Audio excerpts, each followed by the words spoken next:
Magandang hapon mga ka-happy hour. At narito ang mga balita para sa MBC TV Network News Update 2 PM edition. BFAR vessels, tinutukan ng 6 na beses ng barko ng China sa WPS. Tinutukan ng laser ng hindi pa matukoy na barko ng China ng 6 na beses na nagtagal ng 5 minuto ang barko ng Bureau of Fisheries and Aquatic Resources na BRP Dato Tamblot, habang patungo sa Pag-asa Island sa West Philippine Sea. Pero, nangyari ang insidente pasado alas 8 ng gabi noong Lunes, December 2, sa bisinidad ng Hasa-Hasa Shoal, na nasa 60 nautical miles mula sa Palawan, subalit nito lamang Linggo, inilabas ang naturang insidente. Nai-record naman ng mga sakay na crew ng kasamang BFAR vessel na BRP Dato Matanam Teredapit ang naturang insidente gamit ang night vision camera. Base sa BFAR, gumamit ang barko ng China ng high-intensity laser na kulay pula, bagamat lumalabas na kulay lila ito sa mga larawan. Wala namang crew members ang nasaktan sa insidente, subalit nagdulot ng pananakit ng kanilang mata ang naturang laser.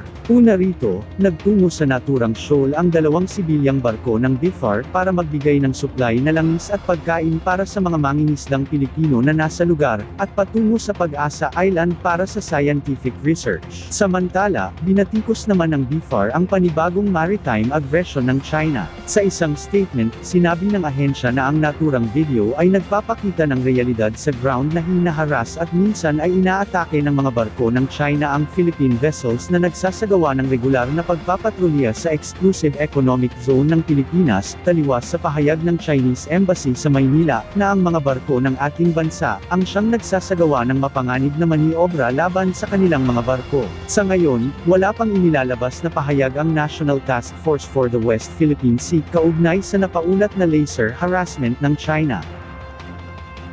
Sa iba pang balita, pagsasabatas ng amyenda sa Agricultural Tariffication Act, patunay ng commitment ng pamahalaan na walang Pilipino ang magugutom.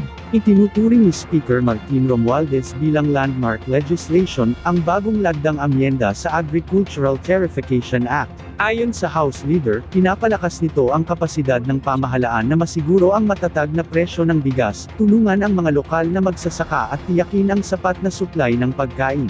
Pinuri din ni Speaker Romualdez ang Pangulong Ferdinand Bongbong Marcos Jr. sa kanyang malasakit sa mga Pilipino na iniinda ang tumataas na presyo ng mga bilihin. Giit pa niya na ang batas na ito ay tugon sa panawagan ng Pangulo na walang Pilipino ang dapat magutom at maghirap dahil sa mataas na presyo ng bigas. Pero, salig sa bagong batas, bibigyang ng regulatory powers ang Department of Agriculture para labanan ang hoarding, price manipulation at iba pang pang-aabuso para imanipula ang presyo ng bilihin. Palalawigan din ng batas ang Rice Competitiveness Enhancement Fund o RCEF hanggang sa 2031, na may taunang alokasyon na 30 billion pesos mula sa kasalukuyang 10 billion pesos para sa suportahan ang mga magsasaka. Aniya, inaatasan din dito ang National Food Authority o NFA, na magkaroon ng buffer stock na mula mismo sa mga lokal na magsasaka, bilang suporta sa ating sektor ng agrikultura. At yan ang mga balita para sa MBC TV Network News Update 2 PM edition. Abangan ang mga susunod na balitaan mamaya para sa 3 PM edition.